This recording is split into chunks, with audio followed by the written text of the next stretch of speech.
and chains and rings is all that brother knows now. Girl, one of the first to know that gold is back in town, so you gotta serve this royalty. Mr. Chair, we have a quorum. We would like to begin. All right, good afternoon. We're calling to order the Detroit Brownfield Redevelopment Authority meeting for Wednesday, February 8th, 2023. Roll call, please. Certainly, Mr. Chair. Board Member DeSantis. Present. Board Member DeWicki. Present. Board Member Elias. Present. Board Member George. Here. Board Member Mays. Board Member McLean. Present. Board Member Gonzalez. Board Member Washington. Here. And Board Chair Scott. Present. A quorum, you may proceed. Okay, thank you. We're going to ask the board to take a look at the agenda as written, and I'd like to offer a motion. Mr. Chair, I move that we move public comment to the top of the agenda after minutes. Second. All right. All in favor? Aye. Aye. All opposed? Okay, thank you.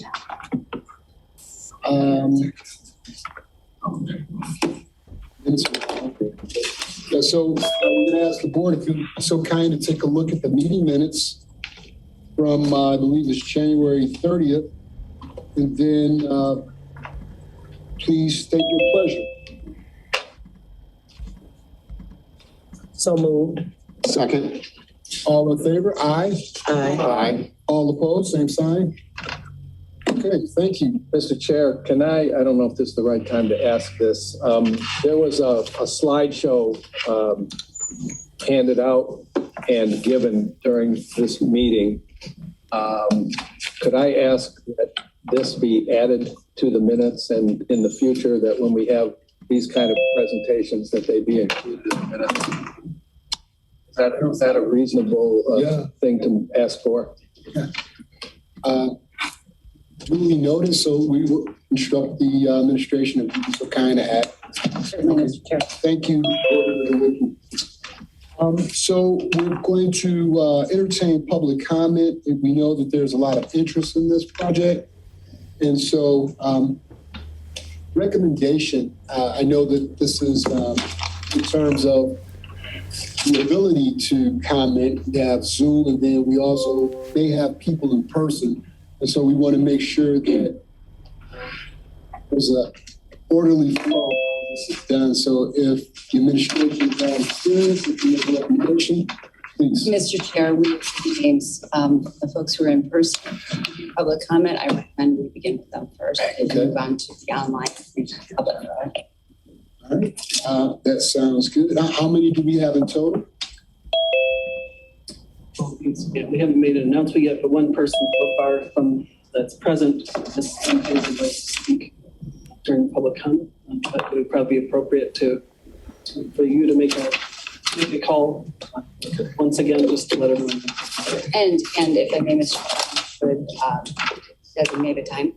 Yes, I think that will be more appropriate once we get a number, right? So this is to our virtual.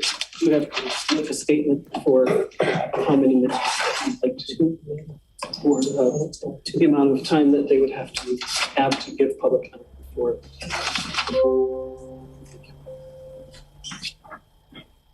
Okay. So this is to our virtual audience. Welcome. We are now taking names for public comment. So if you would like to comment on this, and this is the Detroit District Transformational Brownfield Plan, we're going to ask you to raise your hand so that we can acknowledge you, and we will take. How many? Seven. Okay. So let's do 2 minutes. 2 minutes presentations, or excuse me, public comments, and we will start with the public comment of the individual that's in person. So, name, please. Okay, so we're asking for the representative of the Cochran House. Yeah. Mr. Kine, the podium, please.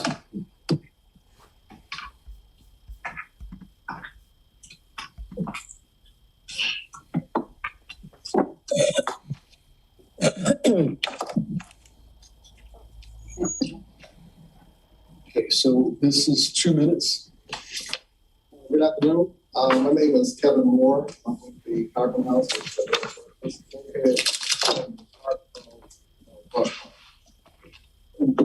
My support for the development. And our story is truly a David Black story. This is why. And I'm going to issue things. She's the face of the Carbon House. Going to live in more detail. Hello, everyone. My sister and I own the Cochran House in Birch Park, and it's been a 5-year journey. So we've been open for 5 years. We've had trouble trying to acquire. So I'm going to speak to what Kevin is saying, that I'm in support for the development because it was such a hard time with us trying to get parking for a very long time. We actually just acquired it maybe a few months ago. And because of Olympia Development, we were able to get this done. We went through the city, we went through everything to try to do this, and they were able to come through for us. So at the end of the day, I'm saying I know it's, quite a bit of opposition to this, but at the end of the day, I'm going to say that for us, they supported us. Thank you. Yes. Okay, thank you so much. All right. So for how many? Right now we have 12 online, 12 raised hands. Okay. So I want to get to a point where we cut it off. Would be at your call, Chair. Okay, so let's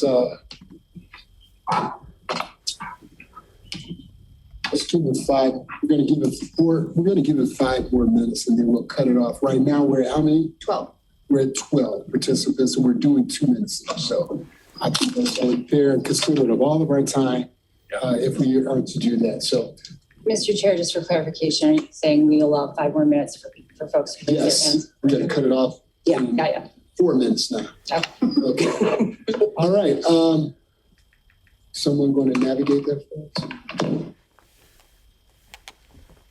Yes, I believe first up we have Cindy Dara. Cindy, you have to unmute yourself. Be able to do so? Ms. Dara, welcome. You Okay, yeah, here I am. Okay, I don't like this type of development plan or apparatus. And I don't know what the answer is. My dad came to visit me in 1970, said, get out of here.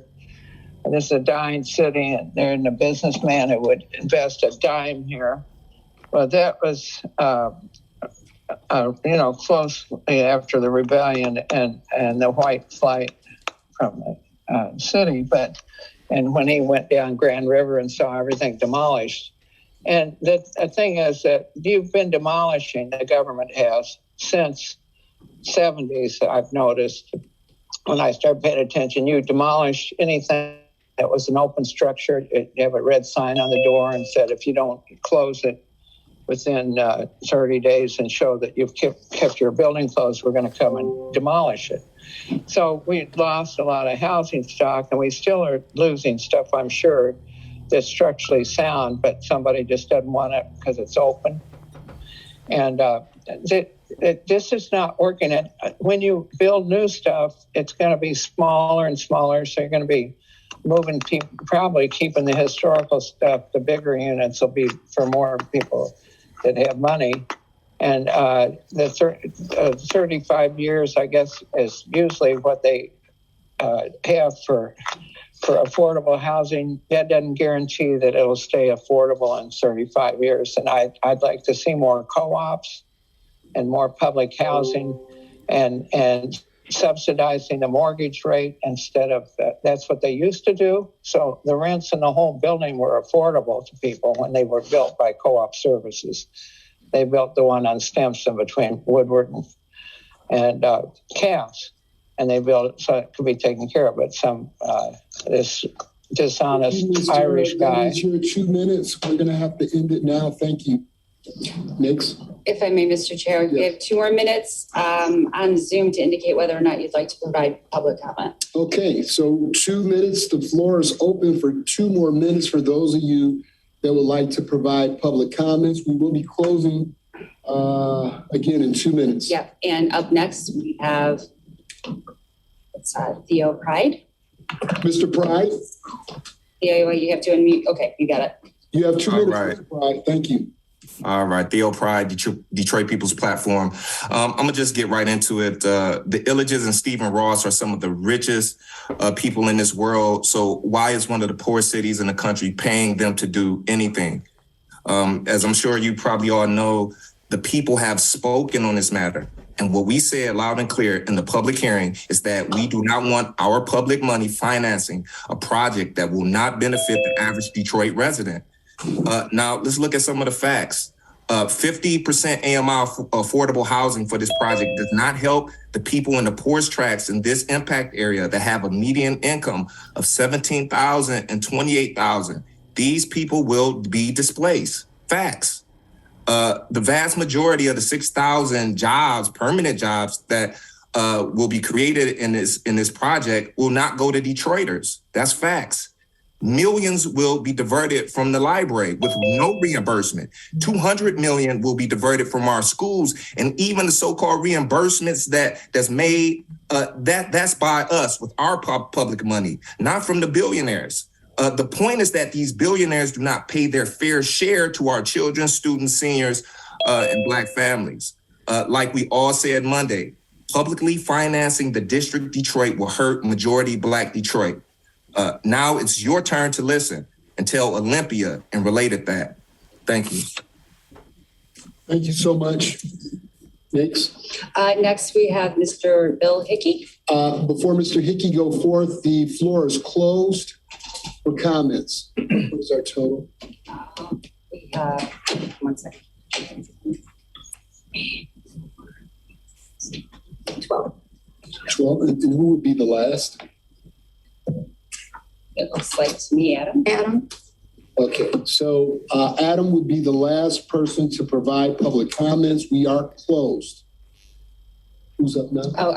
Mr. Bill Hickey. Bill, and he's unmuted. So Bill, whenever you're ready Okay. to begin. Mr. Hickey, welcome. You have 2 minutes. Thank you. First, I'd like to acknowledge my fellow Brightmoor resident, John George, and I'd like to urge him and all members of the board to vote no on this request by District Detroit for over $600 million in public money to the Illich organization and to Mr. Ross, both of whom are multi-billionaires. They don't need this public money, our money. Despite the mayor's promises, the only parts of Detroit that seem to receive much money for significant transformation are downtown areas like District Detroit. The very name of this development is galling, as if this area of downtown is the real Detroit. That leaves Brightmoor and its sister neighborhoods throughout the city on the short end of development, with our schools and libraries and infrastructure and our housing not adequately funded. We are Detroit, a majority Black city where Black residents have never gotten their equitable share of public funding. Please vote no on this tax giveaway to multi-billionaires. Thank you very much. Thank you so much. Yep. So next we have Mr. Kim Hunter. Okay, Mr. Hunter, you have 2 minutes. Thank you. Okay, just to echo what all my other fellow Detroiters have just said, there is no way in the world that a city that was forced into bankruptcy and that has a poverty rate of, last I remember, somewhere 40%, more than half of the children live in poverty. Hundreds of thousands of people had their water shut off. Hundreds of thousands of homes were forced into foreclosure, most of them illegally. And we're sitting up here talking about giving millions and hundreds of millions of dollars away to billionaires. And the only reason they're asking for it is because they know that they can get it. They don't need it. The city of Detroit needs it. My neighbors need it. My family that lives here needs it. The people that even live around the city of Detroit need it, for God's sake, because the Michigan's largest city. The state is not going to thrive until the largest city in the state thrives, until the majority Black city in the state thrives. And that cannot happen giving millions and millions of dollars to people who don't need it. They're only asking for it because they can get it. And that's all. The city needs it. The library needs it. There's hundreds of things that are far, far more valuable for the development of the average Detroiter than giving this money to billionaires. And I'm done. Thank you. Thank you, Mr. Hunter. I don't want to mess that up. Landis. Okay, I was looking at your Landis. Okay, Mr. Spencer, you have 2 minutes. Awesome, thank you. Hi, everyone. My name is Landis Spencer. I'm a resident and a homeowner in North Corktown, and I'm a member of the Democratic Socialists of America. In this city, we all pay a lot of money in property tax. I think we're one of the highest property tax cities in the country. And Detroiters always vote to approve millages because we want to improve our city. We gladly pay these taxes so we can make sure that our children are being educated and making sure that our libraries stay open for our communities. And we do this because we Detroiters have a habit of taking care of each other. The reason why this property tax abatement is so egregious is that the Illiches have not been good community stewards. They have let their properties rot in order to speculate on property and in order to buy more property, and they have taken our money and have not given us what they promised. They were supposed to build the District of Detroit over 8 years ago, and they kept going back and saying that they were just getting started, that they were running into delays. And now they're coming back to all of us and trying to give us all the okie doke again and to take even more money. Between this and Little Caesars Arena, we would have given them $1.2 billion in public funds, and we will get nothing in return. The jobs aren't going to go to Detroiters. They're going to go to suburbanites. The homes are not going to go to Detroiters. They're going to go to suburbanites and students that aren't even going to list Detroit as their primary residence, right? And so you have all these figures about how we're going to get the income tax from this and how the tax abatement over 35 years is going to pay for itself, but it's just not. It's going to blow a huge hole in our financial budget, and we're going to be left cutting our own services to pay for the pension crisis and to pay for all the other headwinds that the city faces above it. So I would urge the board, vote no. This is immoral and it does not make fiscal sense. Thank you. Thank you so much, Mr. Spencer. Ms. Susan, I don't want to destroy your last name, but you have 2 minutes. Please say your name, full name. It's Susan Steigerwald. I'm a citizen of Northwest Detroit, specifically North Rosedale Park. I am a neighbor of Bill Hickey's to the north. I've lived in Detroit since 1976. Been a homeowner since 1988. I'm also a proud member of Democratic Socialists of America.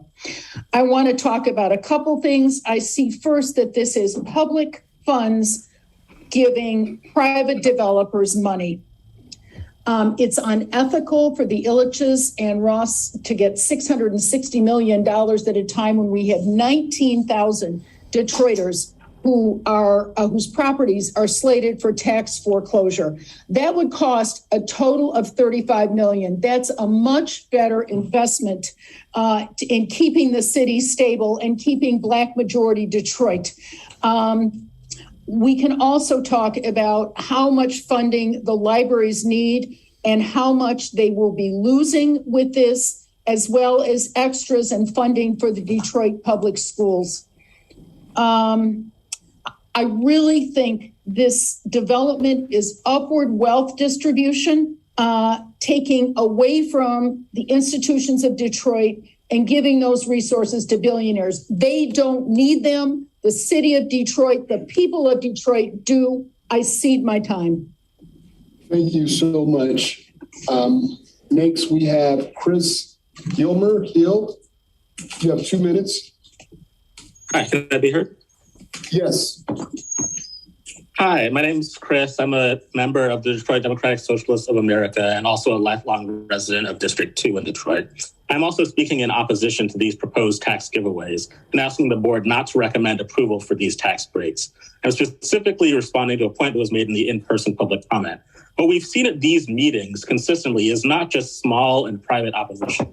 This is overwhelming and near unanimous public opposition to these tax breaks. Detroit opposes these tax breaks because we shouldn't need to bribe the wealthiest people in the entire state just to get them to deign to come down to our level and build downtown, when we know that's already how they make their money. Detroit opposes these tax giveaways because we're tired of giving the Illiches whatever they ask for and watching them lie and break promises just to line their own pockets. And Detroit opposes these tax giveaways because Detroit will never support a tax grab that steals public money from our city and our state to enrich billionaires who don't even do the minimal things they promised to do in the past.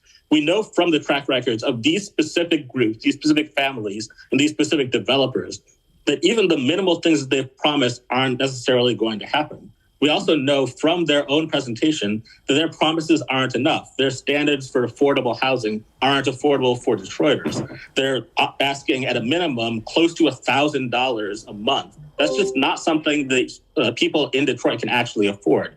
They're proposing things that would create tons of non-union jobs that don't pay a livable wage and that would mostly go to suburbanites. In the past, we know that a lot of those jobs aren't ever going to get created because they're just going to do whatever best lines their own pockets. For all of these reasons, myself and almost all of my fellow Detroiters speak in unanimity, calling for these tax breaks to be rejected. This money can go to better uses in preventing foreclosures, restoring water debt, and anything else that actually helps Detroit. This does not help Detroit, and I urge an opposition to this proposal. Thank you, Mr. Gill. Mr. Perkins, you have 2 minutes. Good evening. My name is John Perkins. I am a representative for the Michigan Regional Council of Carpenters and Millwrights, and we are in fully support of this project for multiple different reasons. Projects like this make opportunities for Detroiters and our members to start a career in the construction industry as a carpenter, floor layer, or millwright.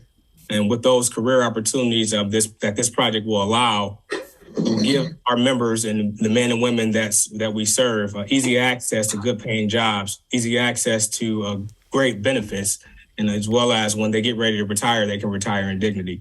Without projects like this, those opportunities do not exist. So I strongly urge you all to vote yes to this project for the men and women that we serve in Detroit, in Metro Detroit. I'm also a Detroit resident as well, District 5. So I want to make sure that I emphasize the importance on the opportunities that projects like this provide community members and the men and women that work on them.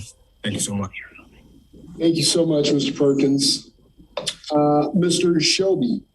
Shuby.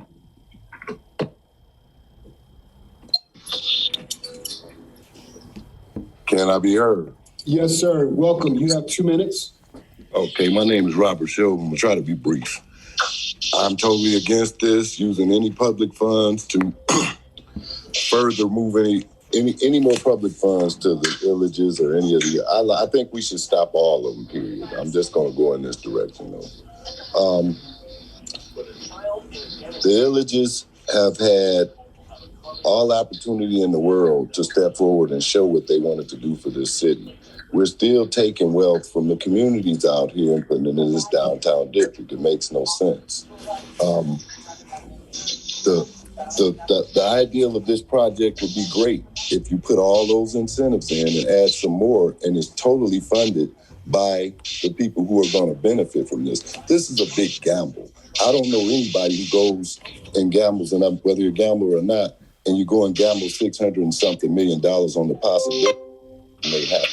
You know, we can guarantee that we're going to do this, that, and the other. There's too many variables involved to put that kind of money out when there's other needs in the city. And that's all I really want to say. Thank you. Thank you so much, Mr. Shelby. Ms. Haygood. Good afternoon. You're on mute. Okay. Is that better? Yes, ma'am. You have 2 minutes. All right. Thank you so much for this opportunity. I am Kim Haygood.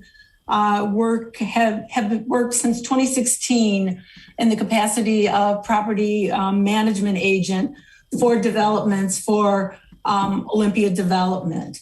I am in full support of this project. I have had extensive experience working with the Illich organization and working towards providing additional affordable housing. In addition to these projects, I manage other affordable housing projects in the city of Detroit, and I can tell you that there is a critical need for additional affordable housing. But more important than just providing affordable housing, there is a critical need for housing, for employment, for places for individuals to shop, for entertainment, and quite frankly, for the rebuilding of neighborhoods. I look very much forward to this development happening. I believe that the individuals, the Illich family and the individuals that are involved do have a true love and concern for the citizens of the city of Detroit. That has been my experience as I have worked with them. And so I urge you to look for whatever things that can be done to assure that citizens of the city of Detroit will benefit. I believe they will, but not to pass up this opportunity to provide this critical housing, employment, and other things that will truly make Detroit a great city. Thank you. Thank you, Ms. Haygood. Mr. Walker?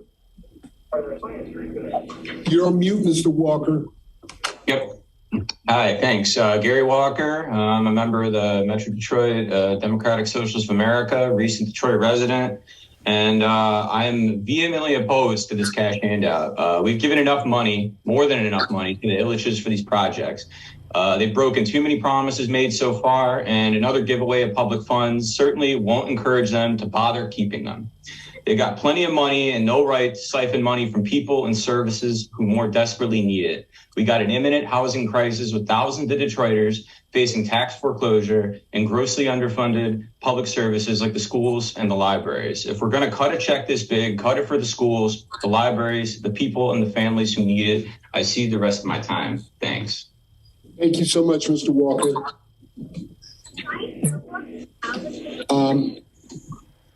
Mr. Chair, if I may, Yes. Erica Furman raised her hand for public comment after you cut it off. You said that Adam would be the last. Just wanted to make you aware. So we have Adam. All right. So It's okay. her last name is what? Furman. Okay, Ms. Furman, you're the last one. I'm sorry. Adam is the last one. Ms. Furman raised her hand after you cut off the comment. She's the last one. Okay. So we're going to hear from Adam and then Ms. Furman. And then I understand that we didn't give the opportunity in terms of a cutoff to those that were here. And I understand that there's one person that may be speaking. I don't know the name of that individual. Is there anyone else here that? Happy to speak on behalf of the developer. I'm sorry? So we're happy to speak on behalf of the developer. Yeah, we're doing public comment. We're going to bring you guys up. Believe that. All right. Okay. Okay, so those two are here. Yeah. Okay, thank you, Adam. Ready? Yes, sir. You have 2 minutes. Okay. The entire premise of tax abatements, tax captures, and DDAs is to revitalize downtown. Is there a single person out there who can say with a straight face that downtown Detroit has not been revitalized at this point? Why are we still showering money on these oligarchs that run this town? This is wealth redistribution, and it's immoral. This is taking money directly from our libraries and contributing directly to their demise. The Illich have taken too much public money already, and they keep getting these sweetheart deals. Every single public comment period that you or other related bodies hold in regard to public subsidies for the rich are always unanimously aligned against these giveaways. The public is consistently shouting to stop doing this. So why are we still doing it? How can you vote yes? By the way, the Michigan Regional Council of Carpenters is just a politicized organ of Mike Duggan's, so I don't really think that we don't need to shower billionaires with our money to create jobs, quote unquote. That's some old Reaganomics BS. I mean, when's trickle-down theory going to start trickling? I'm 44 years old and I ain't seen it work yet.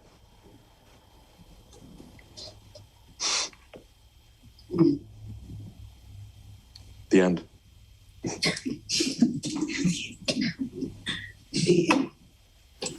Okay, thank you so much, Adam.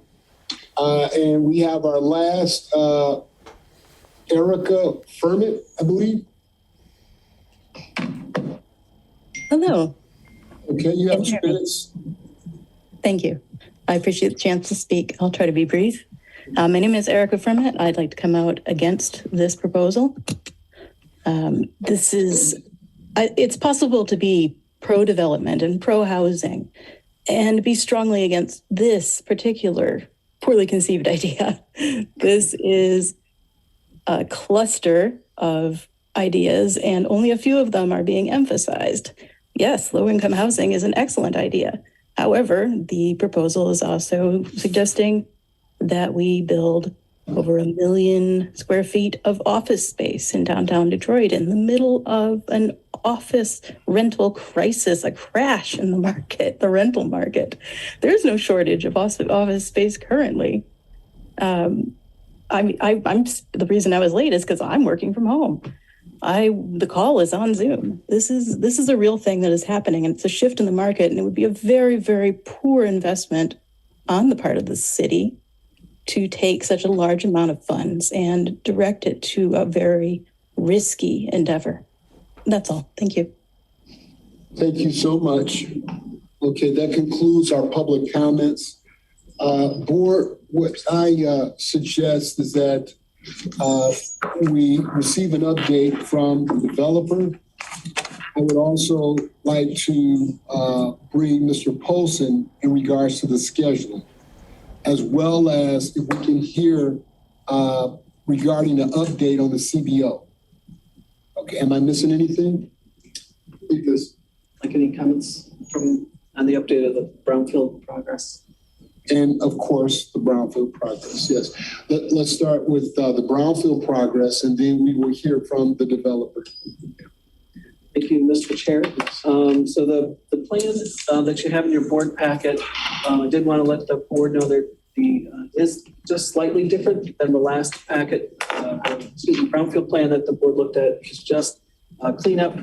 Given that the plan is nearly 800 pages, it's inevitable that typos and grammatical errors and the like will be found. So those are the only changes to the plan.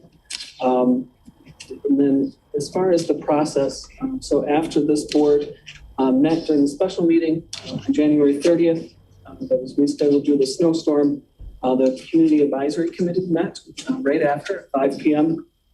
And the Community Advisory Committee recommended approval of the plan at their meeting. So that happened on January 30th. Public hearing was held on this Monday, February 6th at 5 p.m. That was held by Zoom. At the meeting, there were approximately 70 people that were in attendance at the meeting. There were 8 people who spoke during the question and answer, and then there were 16 people who gave public comment. So since the board last met, we did receive 25 emails from the public. So 23 of those were received with enough time to forward those to you, the board members. We did receive 2 last-minute ones today, which we printed out and provided to the board, so you have those as well. We also did receive 5 voicemails of public comment, people requesting to do public comment by voicemail. And in the Brownfield plan, there are still the same 8 letters of support that you saw last previous meeting 2 weeks ago. Those are still present in the plan. That has been the progress to date. And then today, the record in the board packet is the resolution. So if the board was to recommend supporting the plan, approving the plan. The resolution is there for the board to look at that. That's what the resolution approval would be. My comments. Happy to answer any specifics about the brownfield plan itself or the process. Of course, we have the developer here as well. Okay, thank you, Brian. Any questions from the board for administration regarding the plan itself?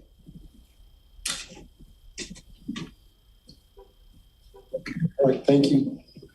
We're going to ask the developer if they'd be so kind to give us an update from any development since January 30th. So if you be so kind and take the floor, please.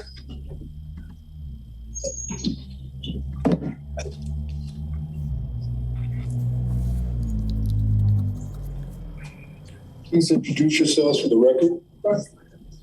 Good afternoon to the esteemed DBRA Board. I am Ryan Barnhill, and I serve as Vice President of Government and Community Affairs for Olympia Development of Michigan. Good afternoon. I'm Andrew Cantor. I'm Executive Vice President of Related Companies. We're pleased to be here. We appreciate the opportunity to talk about the project. We just wanted to cover some of the highlights of the project to reiterate the questions that have been raised. We want to make sure that the board is concerned. So I'll be taking the section to report out on our progress with the CBO process with the NAC. To date, we have completed our 7th meeting as of last night, and we are incredibly grateful to the NAC for their hard work and commitment to really getting the voice of the community and bringing that to the development table. We have worked in cooperation with them, and we have brought forth a package that we believe is both meaningful and significant. Our proposal approximately equals to $167 million in benefits to the community, the largest CBO agreement to date. Our development package will bring thousands of jobs, and I'm going to walk through each silo that the NAC identified, how we sort of responded to them. One of the silos in particular has been around job creation, and we are looking to create pathways to financial opportunity and long-term careers for Detroiters. This project will directly create 18,000 jobs, 12,000 construction, and 6,000 permanent jobs and careers. We are looking to establish an on-site opportunity connector. This came up many times in the meeting, creating access to a point of a future and a career. We're creating a Detroit fast-track training program. This creates on-ramps to the trades. That's another issue that continuously came up, and we wanted to address it. Additionally, we are continuing to work with partners and programs, including Grow Detroit's Young Talent, as we believe our young people are the future of the city. We'll also be providing incentives and support to the small business community in Detroit, especially for Detroit-owned, minority, and women-owned businesses, both in the construction phase and post-construction. The impact on housing continues to come up. We are looking forward to creating affordable and accessible housing to ensure Detroiters can continue to live in the city. This project brings forth 695 new mixed-income residential units, including 139 affordable units for residents earning 50% of the AMI with Section 8 housing vouchers being accepted. That was a particular point that the NAC brought up, and we are happy to address those. We are also including an on-site opportunity connector, again, to make sure that people have access to the affordable housing that we are bringing forward. Impact on education, a particular area of focus. We are investing in Detroit's current students and future generations.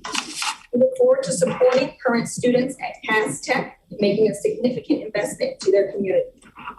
Additionally, we'll be creating job pathways through job training, internships, work-based learning, and opportunities available through the DCI. This is not something we created in a vacuum, but in partnership with DPSCD leadership. We are proud of what we are bringing forward in the bucket of education. We are looking forward to a true public and private partnership. And I'll pass it to my colleague, Andrew, to go in a little bit further on that stuff. Just to highlight one last thing from last night's NAC meeting.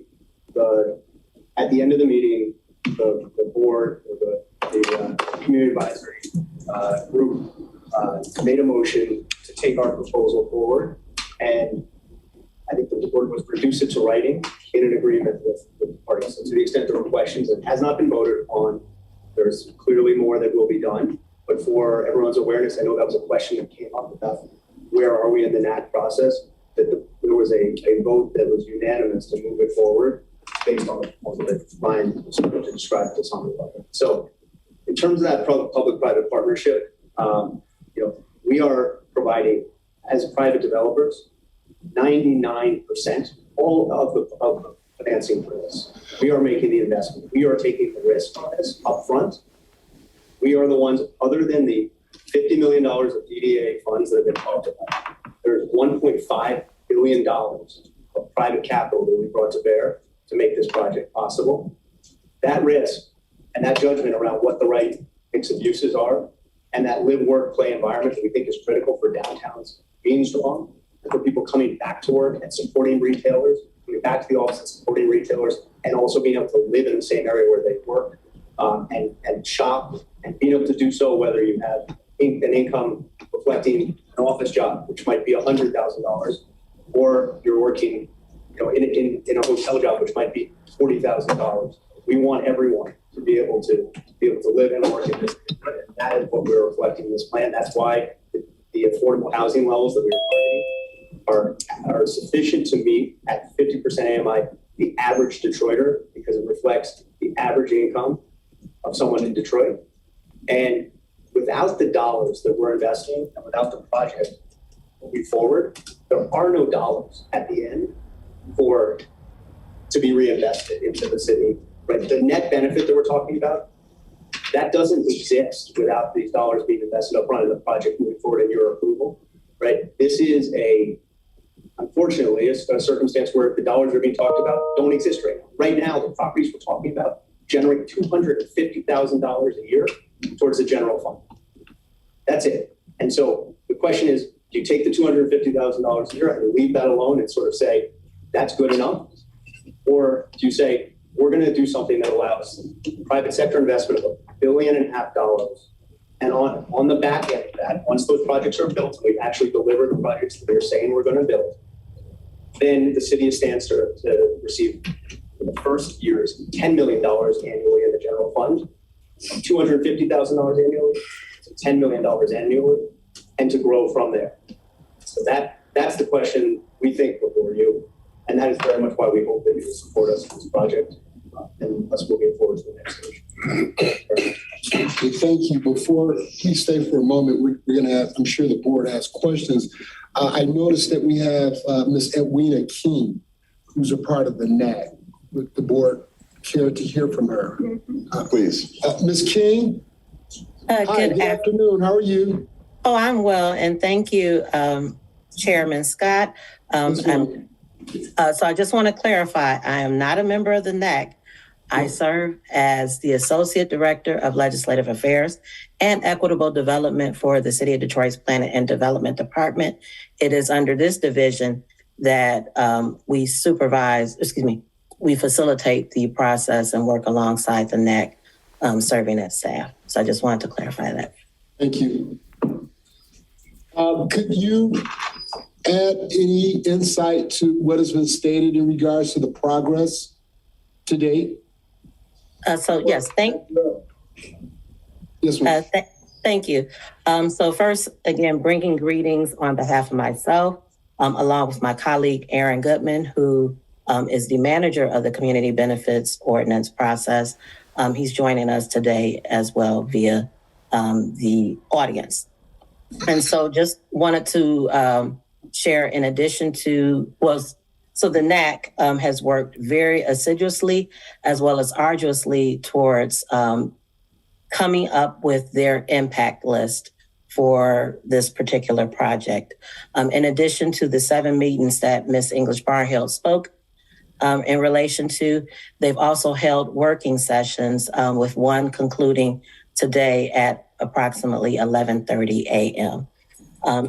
Currently, the NAC is similar to what Mr. Cantor has stated. They've began the process of working with the City of Detroit's legal department, Attorney Brian Coe, to codify some of the suggestions that are in the impact list. Additionally, they have another working session scheduled for Monday at 2 p.m. To again go through everything, make sure that all I's are dotted, all T's are crossed, and that a consensus is built. Once that has occurred, they look forward to presenting at next Tuesday's meeting, which will be our 8th Community Benefits Ordinance meeting related to this project. Questions for Ms. King? Thank you. Oh, and there's one other thing I forgot to add. So the NAC has been exceptionally great at receiving input from the public related to this project. They have established a cadence with checking their email. So they have definitely taken the considerations of the public as well as the proposal and took that to formulate their impact list. Thank you.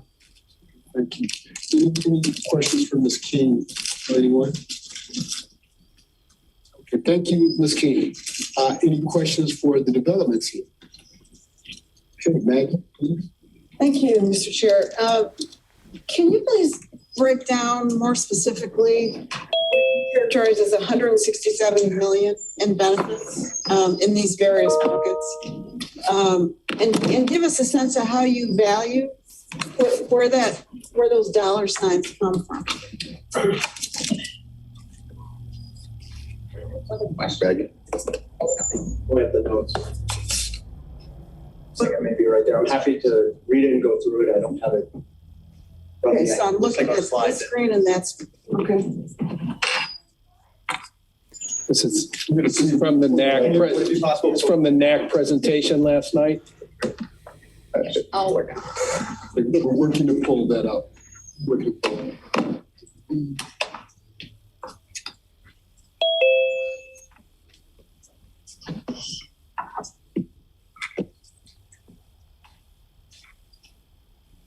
Also curious about where the 1% that is not being provided by the developer comes from.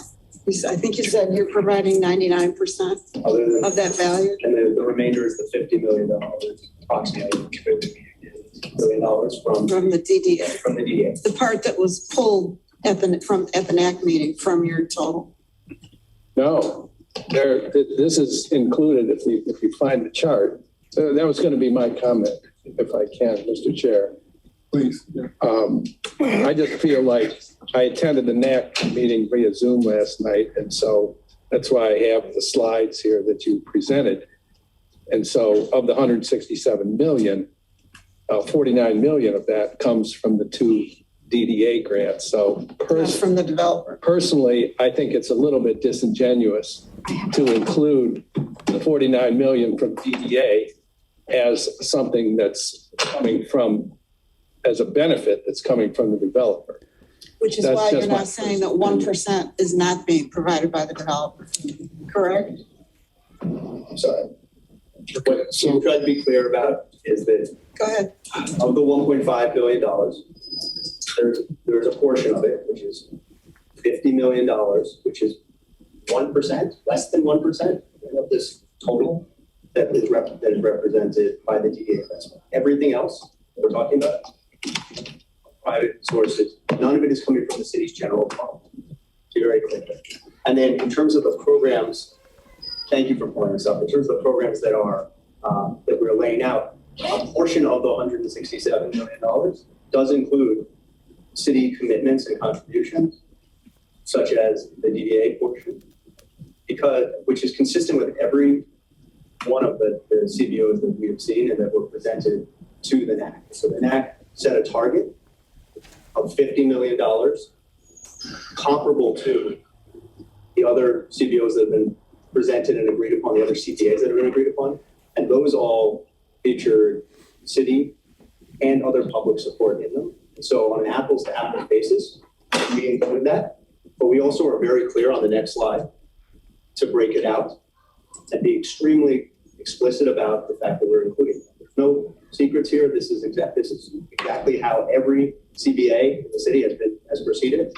And so we're being clear that overall it exceeds, in terms of benefits, anything that has been brought forth in any other project. But also, if you look at the $12 million of developer cash contributions that are being made, it also exceeds any other project that has been brought forth. And so if you line it up on any line item, you will see that this project is the best of any CPA that's ever been brought to the city.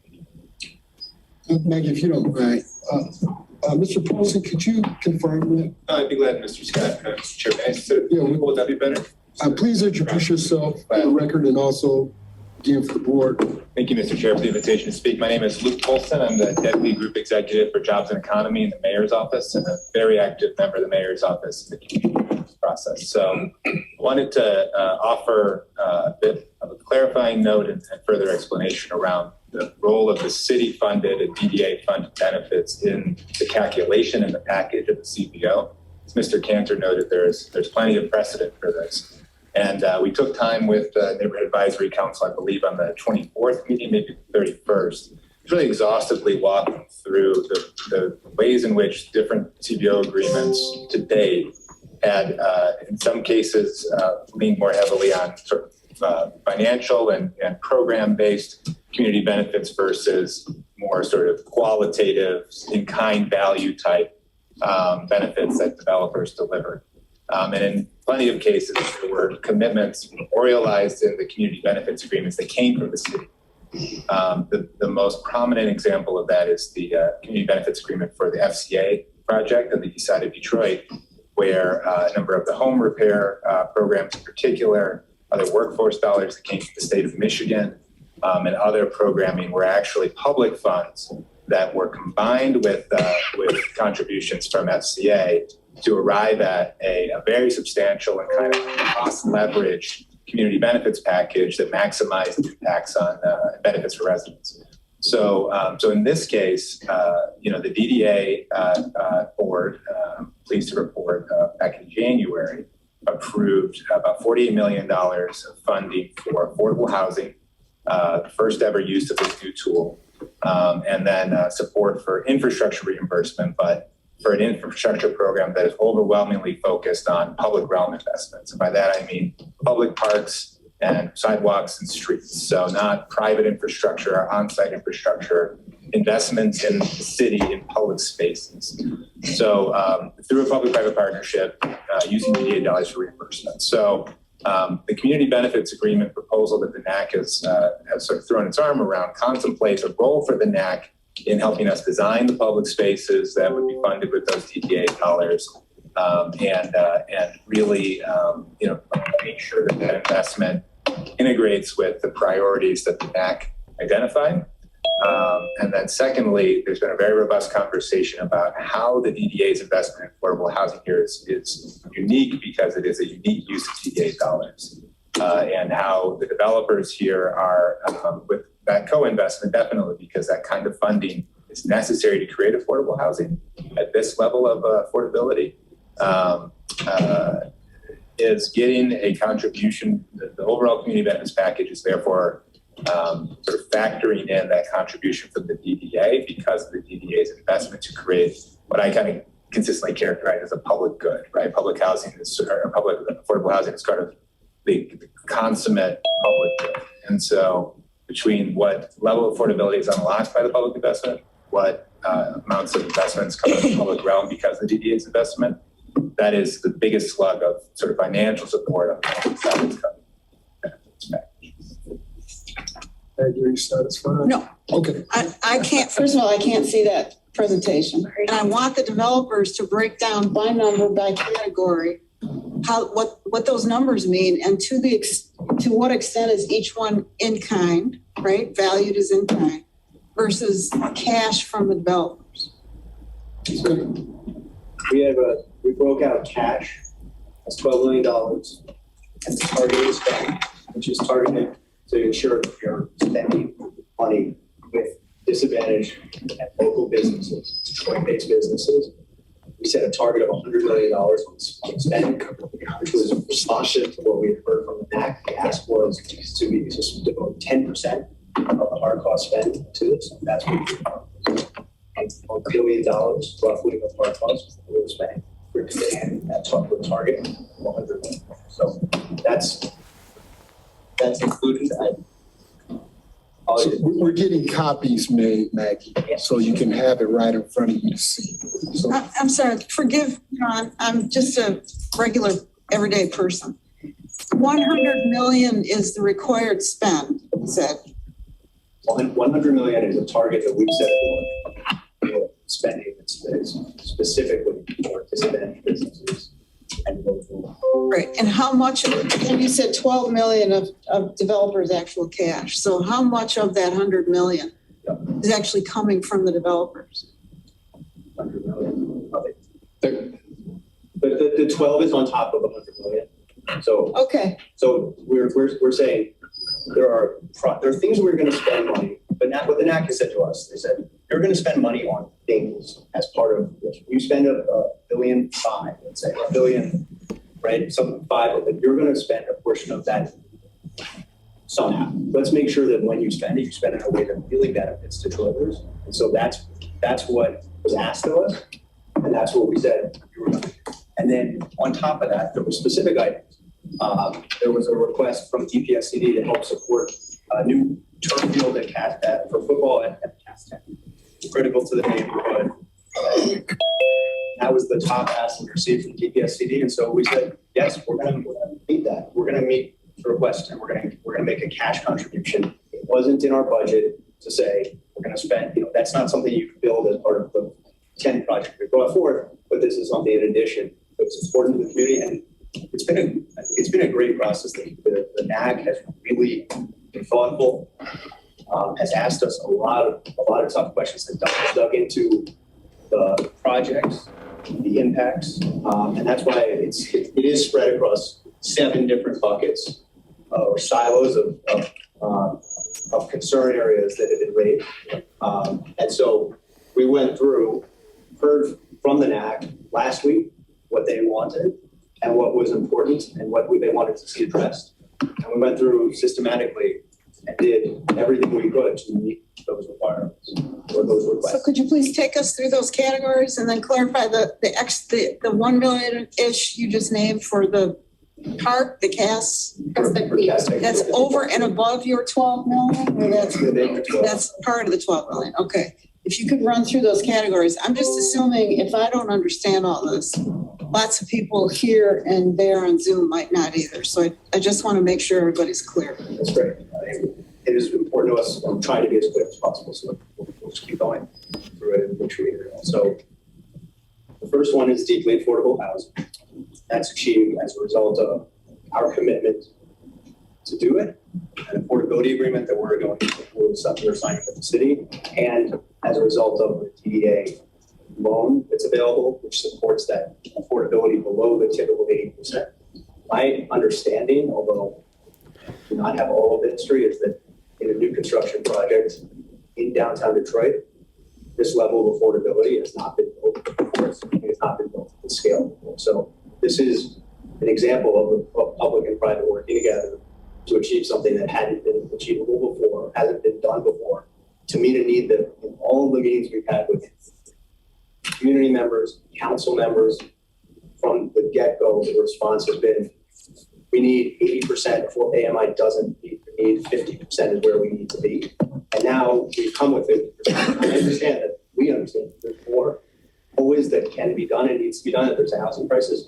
But what we're doing here in partnership with the DDA, as a result of the DDA's loan program, which is available now to others as well, is an extraordinary advance against what has been done historically in the city. The next item that we were asked to do was to accept Section 8 vouchers.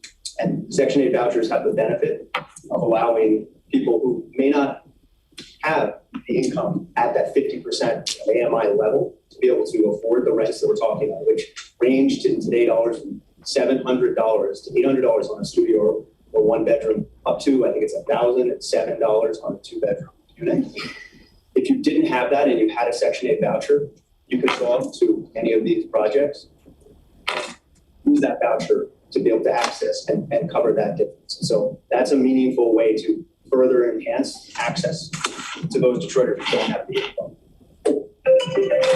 The next one, as Ryan mentioned, and this is a cash contribution, comes in the form of paying for people as well as space.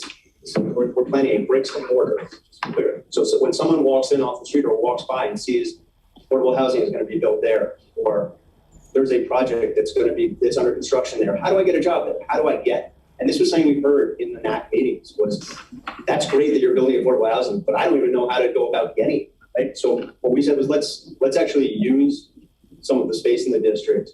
Let's hire people who can guide the council effectively and provide that information so that to lower those barriers to entry, particularly for people for whom the barriers may be highest, right? So that was the next plan. And that's a cash contribution to make that possible. Of how much? It is $1.5 million. And that's part of the 12 million? That is part of the 12 million, yeah. And then the final item here was request, and it wasn't for a specific target. It was about accessibility, making sure that there was thoughtful design and a better process for the product as it related to those who are in wheelchairs or otherwise needed additional assistance and for accessibility. And so what we committed to was to hire a dedicated consultant expert to provide guidance to each of the projects on a design basis, and that's a cash contribution of $150,000.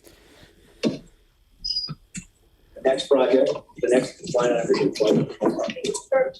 So on this one, we're working with the city of Detroit, your Department of Detroit Works. We're initiating Detroit Fast Track program, and this is a program that has been rolled out on other projects that are of this size or smaller. It provides people an on-ramp to trades in the impact area. So they are paid to get upskilled during the life cycle of this project. During the 5 years, they are paid full-time employment wages, and the program is supported by the city of Detroit. It's us contributing to a city program that would employ Detroiters in their middle space for those looking for opportunity or access to the trades. The barriers have been historically higher for them. And that the contribution is valued at $1.5 million. And that's part of the 12 million. That's part of the 12 million. Additionally, we'll be supporting Grow Detroit Young Talent. We do that currently throughout our businesses, but we've been doing that in an expanded way to really address the young people with summer jobs, but also we know that the GDYT program goes up to the age of 24. This is a particular concern for one NAC member, and we are proud to support this program as we know how it is like the kids that we take care of. Additionally, we are supporting an on-site opportunity connector in the employment space. Just as Andrew said, if someone is searching for affordable housing, it's also available. So we'll be on-site, full-time, devoted to providing access.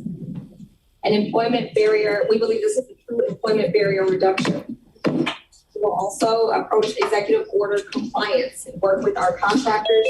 We're asking them for detailed plans on how they will hit the 51%. That continues to come up in our NAC meetings. We want to address that and really be solutions oriented. Detroit at Work participation.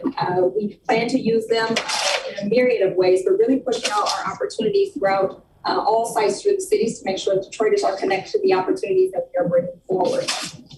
And then the COCO job site program. If you want to speak to this one in particular. Sure. But can you first, what's the value of the contribution of what the connector function or the connector program? Total of 1.25 million split between the two.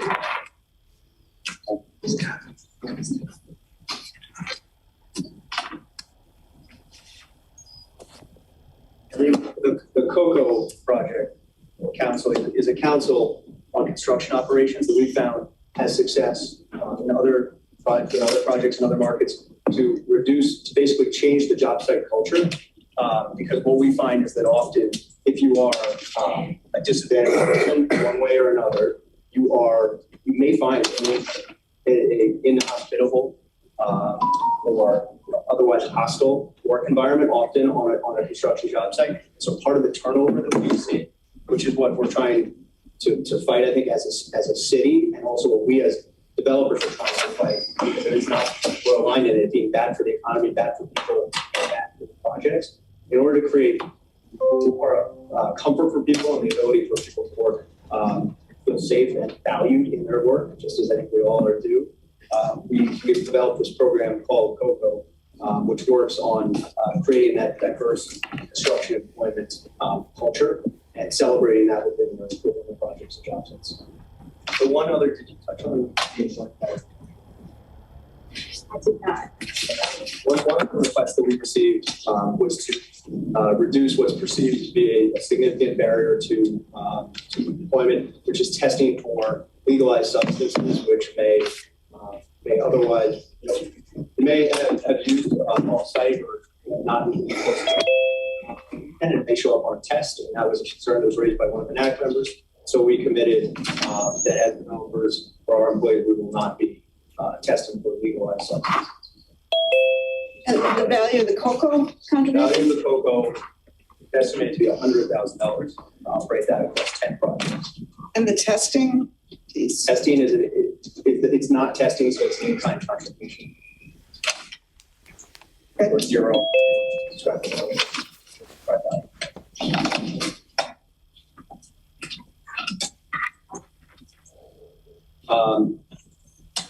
The next set of items were retail, local, and business incubation. This is some bullshit. Hey. What? Straight bullshit. Okay. This is official. The joys of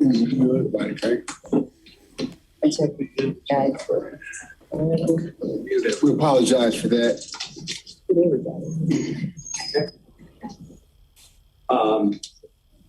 So the next item, which we discussed, I mentioned earlier, was the disadvantage of Detroit business spending goal. The target of $100 million spending. We constitutionally apparently are not able to make it more targeted, or they might have wanted to because it's the target. You say 100 million in spend, you're talking about a vendor program, basically. Yeah, absolutely. Okay. With Detroit businesses valued at 100 million. So that's really in kind. Excuse me. I think we described it as a targeted spend, but yes. Sure. Okay. Not included in the cash contribution. Okay. Another thing that we've seen that prevents smaller businesses, construction businesses, from being able to access larger projects has been bonding requirements and the ability to have bonding capacity, which is often required on larger projects by lenders. And so we are creating a bond fund that is targeted specifically for disadvantaged and local Detroit businesses. We value this because it's cash at $1.5 million. I think this is something where you get multiples on that money because it opens the door for many different businesses that can be brought basically into the economy to the scale. So this is and the bond fund is, how does that play out? The bond fund is helping contractors purchase the premium, or it's a backstop, some kind of a guarantee? It can work either way, and the details of that are still being and we're looking for the most efficient way to reduce barriers. I know you've been active in development in the city, so talk about ways to do that. We would value I think it's more important. So the next item is a targeted retail TI fund.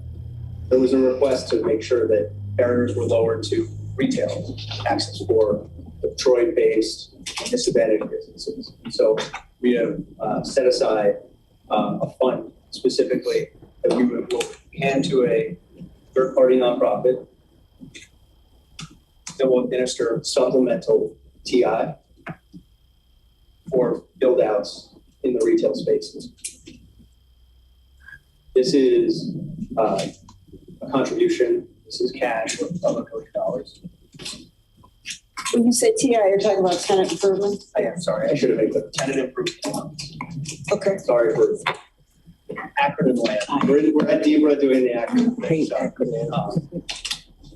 And the next item, which we appreciate the city partnering with us on, the city made a commitment, I think, to Detroit to bring Motor City Match, capacity building, and training workshops for retail and restaurants, covering best practices, regulatory challenges, and access to funding, as well as the commitment to award one business within the impact area, which mattered greatly to the NAC, I believe, in each of the remaining ARPA funding rounds. So that's not specific to our project, that's specific to the impact area overall. So that's a city contribution, that's not your cash. Right, that's correct. So that sits within the line item for the city.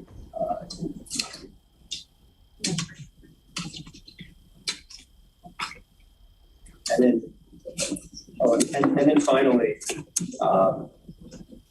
this one that I think we're really excited about. I think many Detroiters will be excited about.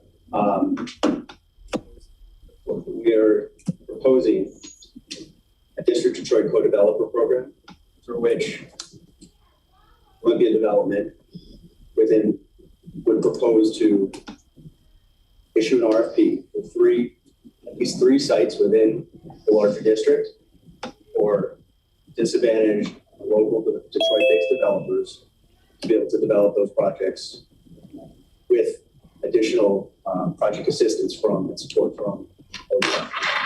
Support in the form of cash, support in the form of technical assistance? What kind of support? I think it's a combination of both, is the idea. And the cash value there?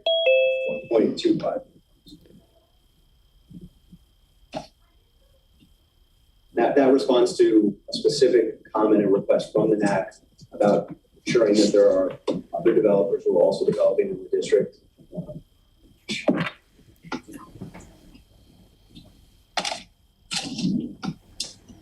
The next bucket that the NAC brought forward was cultural support, cultural investments. And so we are proud to bring forth culturally relevant placemaking, in particular at Columbia Street Plaza. As a developer, we will provide year-round programming and activations on Columbia Street that are centered around cultural celebration, city initiatives, and performance from the local creative community. In addition to that, very important to Chair Chris Jackson, a local art commitment. Developer will work with the local artist community to include public art that fosters a sense of community pride, both inside our assets and in the general public. And then lastly, a local historic study and recognition markers placed throughout the project. This came up many times on our tours. And folks are looking to make sure that we are creating markers that acknowledge the history of Detroit and Detroiters who have been here and made a mark on the city. So let me, for the sake of, it's apparent that they've done their homework on these, Maggie. So what I would suggest, if there's any, because there's 20 more topics that they can go through and do line item by line item discussion. So too much, right? Well, yeah. So if there's something that specifically we can narrow in, I think that would probably be beneficial. And the NAC is, everyone. Chair, the NAC still chiming in and developing their list. So this is not, this is fluid right now. So I would like to call the question personally so we can move forward and vote. I think this is a project that is needed in the city. I know there's opposition to it. However, the jobs it brings, the education, the affordable housing it brings, I support it. So I'd like to move forward and request that we vote on it so we can have public hearings, more dialogue with the NAC, with council members, with the community. So I'd like to move this forward. Okay, duly noted. I just want to, because we haven't given the opportunity to other board members, are there any questions from? Can we limit board member questions then? Yes, the number of course, yes. Great. Board member George. You have any questions, sir? Okay. I'm good, thank you. Board member DeWicki, do you have any questions, sir? Yeah, several, but just want to highlight one of the buckets that we're apparently not going to get to, and it got kind of cut off when this was printed. One of the buckets that I know is a kind of a hot button issue with the public is a contribution to the Detroit Public Library. And I can't remember exactly what the amount was that was part of the developer contribution for the Detroit Public Library. but I want to say that it was $215,000 or something like that. I think it was $250,000, and what we heard from the NAC respectively was that wasn't a priority that they had highlighted. So it was our expectation that they may come back to us and tell us that that's not something they want to do. Okay, well, that's on them, I guess, but that's certainly an issue that's come up in a lot of the public comments that I've heard and that have been directed toward me, so. Duly noted. Oh, I'm good. Thank you. Pamela, questions? No questions. All right. Okay, let's take a motion. Motion to approve? Second. Roll call, please. Certainly, Mr. Chair. Board Member DeSantis. No. Board Member DeWicki. No. Board Member Elias. Yes. Board Member George. Yes. Board Member McLean. Yes. Board Member Washington. Yes. And Board Chair Scott. Yes. Okay, the resolution passes. Okay, all right, thank you. Chair, Yes, ma'am. I noticed that we didn't have room who made the motion to approve again? And who seconded? George. And was there room for discussion after the motion and the second? No, we did not do discussion. Okay. Pam, I'm sorry, this is hugely important. No, I don't have a problem. So, no, we appreciate and respect it, ladies, so we're grateful for that. And there will be other opportunities, because as everyone knows, this doesn't stop here, but it goes to council. Then after council, it's going to go to the state. So there's 2 more boards that needs to approve this in order for it to move forward. And I'm sure there's going to be plenty of discussion going in, so. Yeah, I would like to offer up my own comments about why I'm voting no. And I expected to do that in the discussion phase. We will certainly give you the opportunity. Thank you. Yes, ma'am. I'm voting no on principle because I think it is bad public policy to offer up this much public incentive, which is not, it doesn't just come in the form of the various reimbursements and abatements. It also comes in the form of more public dollars being used as part of the NAC set of, I'll just say concessions, right? When we have neighborhoods in Detroit that are as marginalized and as disinvested and as desperately needy as we have, in my mind, it's terrible public policy to offer this much subsidy in the District Detroit neighborhood in particular, which is already experiencing massive development and which is vulnerable right now and is experiencing gentrification. I think it's the wrong use of tax dollars. So I do have to agree with the many comments that are coming up. I also am concerned about what feels like a rush, exemplified just by the fact that my colleague board members didn't want to take any more time to hear all this detail. That's just an example that we seem to be rushing forward. We got 2 different explanations for why we had to take this vote now. The first one was something about the $100 million from the state having to spend deadline. Which suggest, I think it's the $100 million for the University of Michigan. Correct me if I'm wrong. Happy to respond. Pardon me? She's. All right, and if that's the case, to have the project being pushed along on the back of that particular contribution and not have U of M in any way held accountable for its piece of it, either in the community benefits agreement or in this brownfield plan, is a disconnect from me. It makes no sense. Then we heard from the city that the reason we had to vote now is because of construction season, which frankly to me is laughable because we've been through, I think, a decade of construction seasons where the District Detroit plan was supposed to move forward, and I guess it was okay to let those 10 pass. And then I think, if I'm not mistaken, construction seasons do tend to happen every year, and more they are year round. So that doesn't make sense to me either. So my other concern is why we have to vote now versus taking the time. This is a massive, first time, record-breaking piece of subsidy for a development. And I do think Detroit citizens and anyone else who's interested deserves to be part of a more detailed public discussion. We'll leave it at that. I want to encourage everyone here. You may be looking for nighttime reading. I'd like you to go to www.buildingtheengine.com and take a look at 2 documents. Just take a read. Those deal with principles and practices of equitable community development, which this is not.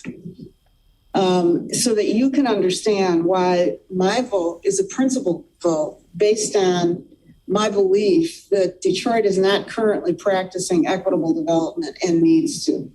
It's a way of thinking. It's a way of establishing certain policies that are even non-monetary policies. And so I encourage everybody on Zoom, in the audience, the developers, everybody, take a read for 2 documents in there. Roadmap to Equity is one of them, and Equity-Focused Community Development in Detroit is another one. So I bear no animus to the developers. I've done real estate development. I understand the value of subsidy, but the real estate development I've done requested subsidy in neighborhoods that have been terribly disinvested, created jobs for local residents, and made more sense in terms of the need for subsidies. So I just want to make sure that everybody hears that. I don't often vote no. I sometimes abstain, but it's important to me that everybody here understand why I'm voting no. Thank you. Thank you. Julie noted. Mr. Chair? Yeah. Could I be allowed also to make a statement to explain why I voted no on this? Would that be acceptable? Yes, sir. Can we hold it to 2 minutes? Hold it to 2 minutes. Okay. Sorry, Eric. I'll try to hold it to 2 minutes. Yes, sir. The reason, there's really 2 reasons that I voted no on this. One, actually both allude to some of the things that Maggie mentioned about the speed with which this is moving forward, but more importantly, about the role of the University of Michigan in this. One of the reasons I asked earlier that this presentation from last time be included in our minutes is that there's a misstatement in here that was presented to us that states the University of Michigan is going to make an annual investment of $50 to $60 million.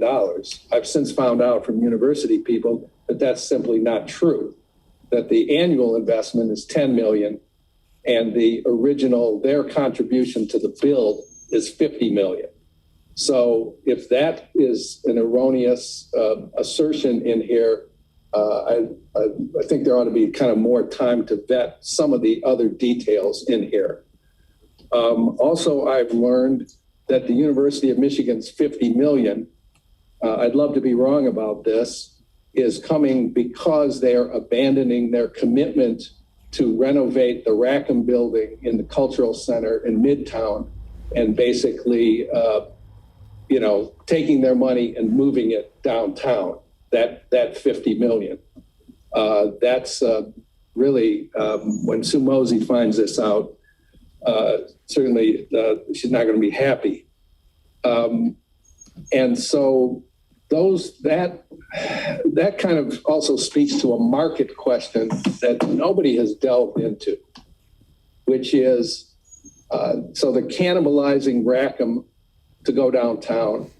I feel like no case has been made that there's a market for all of these extra square feet, thousands of square feet of office space that are probably, in my mind, going to cannibalize our legacy downtown buildings, the Penobscot, the Book, and whatever. Where are all these new offices going to come from, to the one public commenter's comment? And in terms of the speed in which this is happening, with all due respect, Mr. Polson and others, council is not eager to take this up. And I'm going to be very surprised if they ram this through before budget. They're just not going to want to do it. So there is time. And I've seen nothing on paper that documents the deadline from the state of Michigan for U of M, but of course, U of M isn't at the table to give us details. So that's the reason I voted no. I actually might be okay with it postponing it, and I might have voted yes if I had some more information. but I guess the train is moving. So that's the reason I voted no, Mr. Chair. Thank you. Thank you, Mr. Dewey. All right. Administrative. No administrative items, Mr. Chair, at this time. Okay. Other? All right, we've moved public comment to the front of this, so motion to adjourn? So moved. Thank you.